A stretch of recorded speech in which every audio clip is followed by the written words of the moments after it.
ॐ अज्ञानतिमिरान्धस्य ज्ञानञ्जनशलाकया चक्षुरुन्मीलितं येन तस्मै श्रीगुरुवे नमः। भगवद्गीता अध्याय 4 श्लोक संख्या 27। सर्वाणि इंद्रिया कर्माणि प्राण कर्माणि चापरे आत्मसंयम योगः अग्नौ जुह्यति ज्ञानदीपिते। जो मन तथा इंद्रियों को वश में करके आत्म साक्षात्कार करना चाहते हैं, संपूर्ण इंद्रियों तथा प्राण वायु के कार्यों को संयमित मन रूपी अग्नि में आहुति कर देते हैं। तो पिछले कुछ श्लोकों में हम ये सुन रहे हैं कि किस प्रकार से अलग अलग लोग अलग अलग प्रकार के पथ चुनते हैं।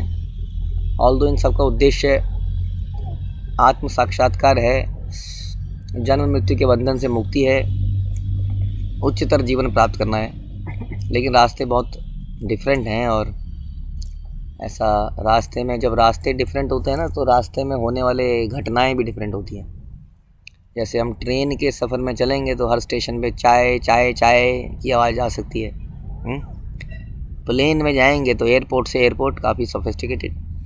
तो हर रास्ते में बीच में होने वाले एक्सपीरियंसेस भी बड़े डिफरेंट हो जाते हैं। उनसे मिलने वाले बीच में मिलने वाले फल भी डिफरेंट होते हैं। और कई बार बीच में मिलने वाले फलों से आदमी असली गंतव्य को भूल जाता है। खैर, सारे रास्ते कह सकते हैं, एक डेस्टिनेशन जाते हैं, जो कि हम सुन भी रहे हैं।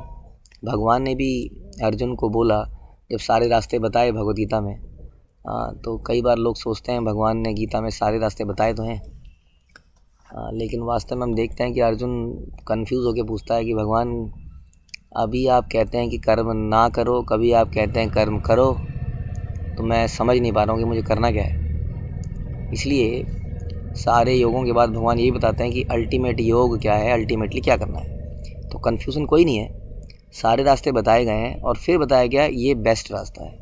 इसलिए हम भी सारे रास्तों को डिस्कस कर रहे हैं।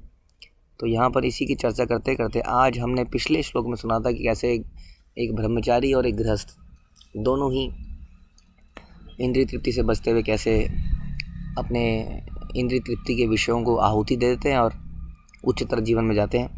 यहाँ बता रहे हैं कि जो मन और इंद्रियों को वश में करके आत्म साक्षात्कार करना चाहते हैं, और करते कैसे हैं, वो क्या प्रोसेस बताया।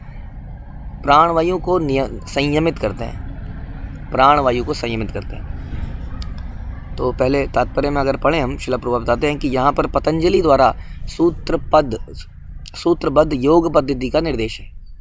पतंजलि कृत योग सूत्र में आत्मा को प्रत्यगात्मा तथा परागात्मा कहा गया है। कहने का मतलब है, प्रभुपाद बता रहे हैं कि जीवात्मा के शरीर में 10 प्रकार के वायु होते हैं। श्वास प्रक्रिया, इंटरनल जो वायु सिस्टम है, जैसे कई बार हम बोलते हैं ना, गैस हो गया, वायु की प्रॉब्लम हो गई, तो ये 10 वायु में जब आपस का संतुलन खराब हो जाता है तो हमारे शरीर में कुछ ना कुछ प्रॉब्लम आ जाती है। तो पतंजलि की योग पद्धति बताती है कि किस तरह से शरीर के वायु के कार्यों को तकनीकी उपाय से नियंत्रित करने को बताते हैं, जिससे अंततः वायु के सभी आंतरिक कार्य आत्मा को भौतिक आसक्ति से शुद्ध करने में सहायक बनाए। इससे बिल्कुल क्लियरली साबित ये होता है कि पतंजलि योग पद्धति में भी अल्टीमेट पर्पस शुद्ध बनना है, और शुद्ध जब आत्मा हो जाती है तो भगवान की भक्ति में लग जाती है। लेकिन कहीं ना कहीं, जैसे मैं बता रहा था, इस रास्ते में मिलने वाले जो एक्सपीरियंसेस हैं उसी में आदमी खो जाता है। आज सारी दुनिया पतंजलि को फॉलो करने का प्रयास करती है, लेकिन केवल शारीरिक लाभ के लिए। तो इस योग पद्धति के अनुसार प्रत्यगात्मा, यानी कि जो व्यक्ति असली पर्पस को जानता है, रियलाइज्ड है, वही उद्देश्य है। यहाँ बता रहे हैं कि इंद्रिय विषयों से प्रतिक्रिया करती हैं। जैसे कान सुनने के लिए है, आँख देखने के लिए, नाक सूंघने के लिए, जीभ स्वाद के लिए, हाथ स्पर्श के लिए, और ये सब इंद्रियां मिलकर आत्मा से बाहर के कार्यों में लगी रहती हैं। यही कार्य प्राणवायु की व्यापार है। तो बेसिक जब हमारी वायु ठीक चलती है तो हम ये सही कार्य कर पाते हैं सारे। तो यही कार्य प्राणवायु की क्रिया है। आपान वायु नीचे की ओर जाती है, व्यान वायु से संकोच तथा प्रसार होता है, समान वायु से संतुलन होता है, उदान वायु ऊपर को जाती है, और जब मनुष्य प्रबुद्ध हो जाता है तो इन सभी वायुओं को आत्म साक्षात्कार की खोज में लगाता है। तो ये बताया जा रहा है कैसे ये अलग अलग प्रकार की वायु हैं। तो आपने देखा होगा कि जब हमारे अंदर कुछ इमोशनल काफ़ी कुछ हो रहा होता है तो हम लोग बहुत ही, हमारी जो सांसें हैं बहुत तेज़ी से चलने लगती हैं, हमारी ब्रीदिंग बड़ी फास्ट हो जाती है। क्रोध आने पर या किसी भी उत्तेजना होने पर तो ये वायु का इम्बैलेंस होने लगता है। उत्तेजना होती है मन से। तो वास्तविक रूप क्या है, जैसे कि इसमें एक तरीका ये बताया जा रहा है, जब आपके अंदर ऐसी उत्तेजना हो तो ये जो वायु हैं इनको कंट्रोल करने का प्रयास कीजिए। जैसे लोग कहते हैं ब्रीदिंग करो, है ना, कहते हैं ना कि शांत होने के लिए ब्रीदिंग करिए, ये कीजिए, लेकिन आप देखेंगे कि ये आपके ऊपर एक टेम्परेरी फ़ायदा करेगा आपको। हो सकता है उस समय के लिए आप थोड़ा कंट्रोल में आ जाएं, लेकिन थोड़े ही समय पे आप उसी स्थिति में दोबारा आ सकते हैं, क्योंकि वो स्थिति जो है उस वायु की वजह से नहीं आई है। समझने की बात है, उस स्थिति की वजह से वायु का इम्बैलेंस हुआ है। वायु के इम्बैलेंस से आपके अंदर ऐसे विचार नहीं आए हैं। कैसे आए हैं? आपके अंदर विचार आए हैं, इसलिए वायु का इम्बैलेंस हुआ है। तो असली सोर्स क्या हुआ? विचार। असली सोर्स हुआ विचार।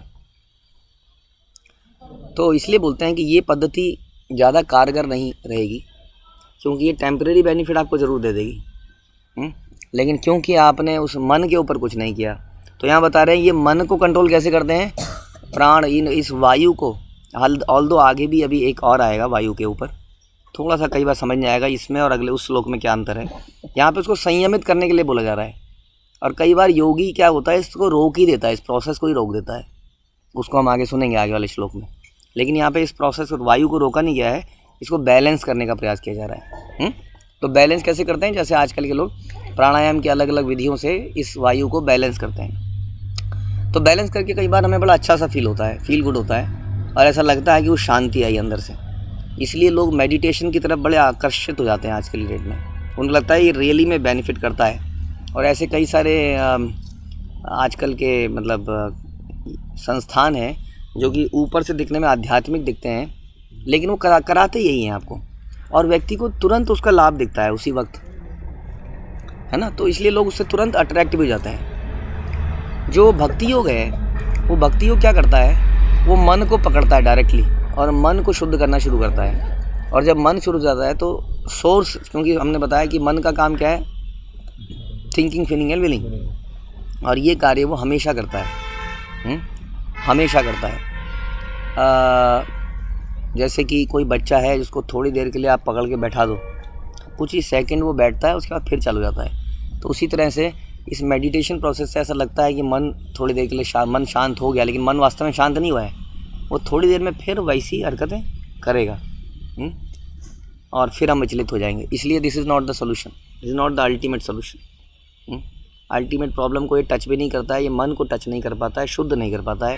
ये टेम्परेरीली उसको इलाज कर देता है, जैसे कि एक पेन किलर हमारा इलाज कर देती है। तो यहाँ पे ये बताया गया कि कई लोग इस विधि से मन तथा इंद्रियों को वश में करने के लिए प्राणवायु को संयमित करते हैं। ये बात तो सही है कि मन वश में आएगा तो इंद्रिय वश में आएंगी, और मन को वश में कैसे लाते हैं? प्राणवायु से। क्यों? जैसे मैंने बताया, उन्हें लगता है कि उन्होंने ऑब्जर्व किया कि एक ह्यूमन के अंदर जब इमोशनल टर्मोइल आता है, कुछ होता है, तो क्या करता है, हाँ, तो इसको अगर कंट्रोल कर लो तो शांत, हाँ ये तो हमने कर लिया, पता लगा लिया।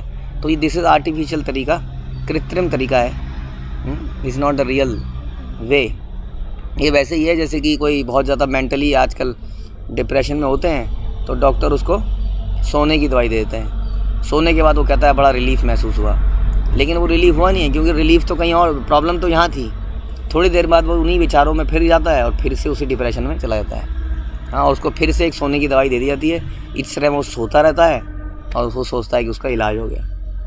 तो इसी तरह से आप इसको समझिए, इस तरह से कृत्रिम तरीक़ों से हम इसको करेक्ट नहीं कर सकते हैं, ठीक है। But anyway this is also way जिसके द्वारा लोग इसको करने का प्रयास कर रहे हैं, लेकिन हमारे पास इससे बेहतर तरीका है जो सीधा मन पर वार करके उसको शांत करता है, ठीक है। तो आगे हम इसको सुनते रहेंगे। हरे कृष्ण। शिल प्रभात की जय, भगवद गीता की जय।